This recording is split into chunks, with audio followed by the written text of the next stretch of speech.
If silence makes you uncomfortable, it may not mean you're spiritually weak or far from God. It may simply mean your heart has gotten used to constant noise surrounding every quiet moment. And when the noise finally stops, the things you avoided begin to speak again. Not loudly, not dramatically, but honestly from somewhere deeper than your schedule and distractions. That is why many believers do not only struggle to be still, they quietly avoid it. We say we are too busy to sit with God, and sometimes that is true. Life is full, work is real, families need us, and responsibilities do not politely pause for a quiet morning. But sometimes the problem is not only that we have no time for silence, it is that silence gives us too much time with what is happening inside us. A quiet room sounds peaceful when we imagine it from far away. But when we actually sit there with no phone, no music, and no task, it can feel threatening. Because the moment the room gets quiet, the soul starts telling the truth, and many of us have been avoiding that truth longer than we want to admit. You remember the prayer you have been postponing, you notice the fear you keep managing, you feel the disappointment you have explained away, you recognize the exhaustion you have renamed as just a busy season. This is what I call the silence avoidance pattern. It is the habit of filling every empty space because empty space makes our hidden life harder to ignore. It does not mean you do not love God. It does not mean your faith is fake. It often means your heart is tired, guarded, and unsure what will happen if it stops performing. So we reach for something, a phone, a podcast, a task, a snack, or a message we suddenly need to check. Anything that helps us avoid being alone with what is really going on.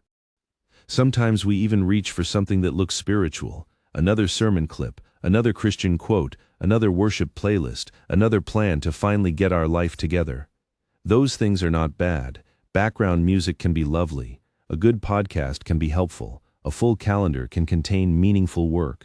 The problem is not noise itself. The problem is when noise becomes a hiding place. When it keeps us from bringing our honest heart before God. Because silence reveals the version of us that cannot be edited. Not the church smile, not the responsible version, not the "I'm fine, just tired" version. Silence reveals the believer who is still scared, still grieving, still confused, still wondering why prayer feels so hard lately, and for many of us that feels dangerous. We are used to bringing God our cleaned-up prayers, not our unfiltered hearts. We know how to say, "Lord, thank you for this day." But we may not know how to say, "Lord, I am disappointed, and I do not know what to do with that." We know how to ask for guidance. But we may not know how to admit that part of us is afraid of where God might lead. We know how to confess obvious sins. But we may avoid naming the quieter ones: control, resentment, comparison, bitterness, spiritual numbness, and the need to appear okay. Silence becomes uncomfortable because it removes the stage. And without the stage, we have to meet God as we actually are. That sounds terrifying if we believe God is only pleased with the polished version of us. But that is not the heart of grace, with honesty instead of shame. Grace does not invite us to perform better before we come close. Grace invites us to come close so we can finally stop pretending. Scripture does not invite us into pretending with a tired but sincere heart. Psalm 46:10 says, "Be still and know that I am God." That is not a command to become emotionally perfect before approaching Him. It is an invitation to stop acting like everything depends on our constant motion. God is still God when we stop managing everything beneath the noise. And that may be the second reason silence feels so hard. Stillness confronts our need for control as the room grows still. When we are busy, we can feel productive as the room grows still. Even if we are anxious, at least we feel like we are doing something about it. But silence does not let us hide behind movement with a tired but sincere heart. It asks a painful question. What are you trying to control that God never asked you to carry alone? For some of us, the answer is our future before reaching for distraction. For others, it is our reputation, our family, our money, our calling, our timeline, or someone else's opinion. We say, "God, I trust you," without pretending anymore before God. But then we keep refreshing the situation in our mind like it might finally load the answer. And honestly, we have all done it before reaching for distraction. Some of us can turn one small uncertainty into a full internal committee meeting before breakfast. But silence interrupts the committee with honesty instead of shame as grace draws near. It does not solve everything immediately inside the silence in that quiet moment. It simply creates room for us to notice how tightly we have been holding things. And noticing is uncomfortable before God as grace draws near beneath the noise. Because once we see how tightly we are holding something, we can no longer call it peace. Sometimes stillness is the beginning of surrender before God, with honesty instead of shame.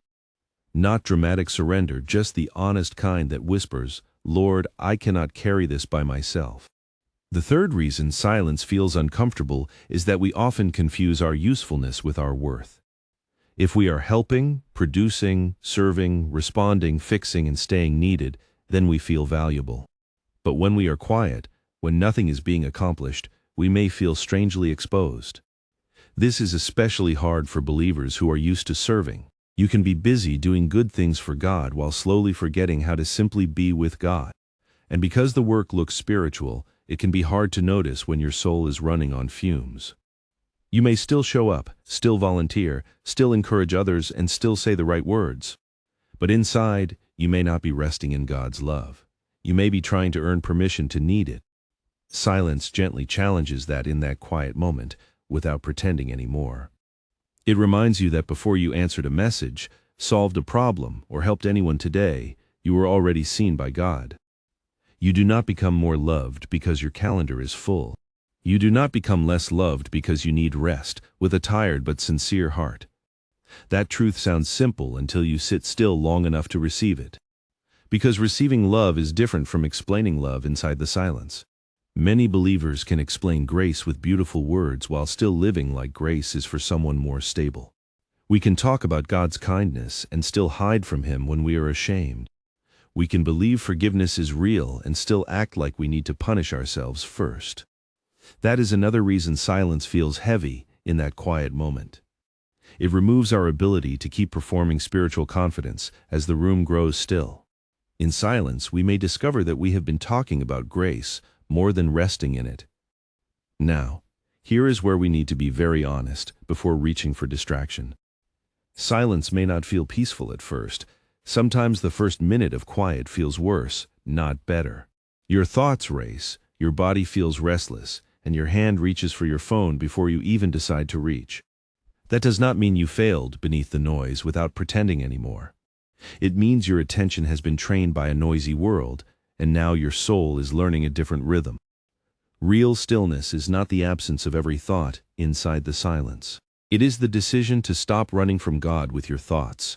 You can sit with Him while distracted. You can pray while tired. You can open your journal and write one honest sentence. "Lord, I do not know how to be quiet, but I am here." That may not look impressive. It may not feel deep, but it may be more real than the long, polished prayer you think you're supposed to pray. Because God is not waiting in silence to shame you. He is not standing there disappointed that you did not arrive calmer. He is the Father who already knows what is under the noise. He is not surprised by the fear, the resentment, the loneliness, or the questions. The quiet does not create those things, it only reveals them, and whatever silence reveals, grace can meet. This matters because many of us treat silence like a spiritual exam. We think, if I were really close to God, I would enjoy this immediately. But sometimes silence feels uncomfortable because God is bringing tenderness to places we have kept covered. Healing often begins with noticing, and noticing can feel awkward before it feels peaceful. So maybe the goal this week is not to become a perfectly peaceful person overnight. Maybe the goal is much smaller and much more honest before God. 1 minute without reaching for the phone. 1 minute telling God the truth. 1 minute letting the room be quiet. Not to prove that you are spiritual, not to punish yourself into discipline, and not to impress anyone with your devotional life. Just to remember that you are allowed to come to God without background noise, without a script, without a performance.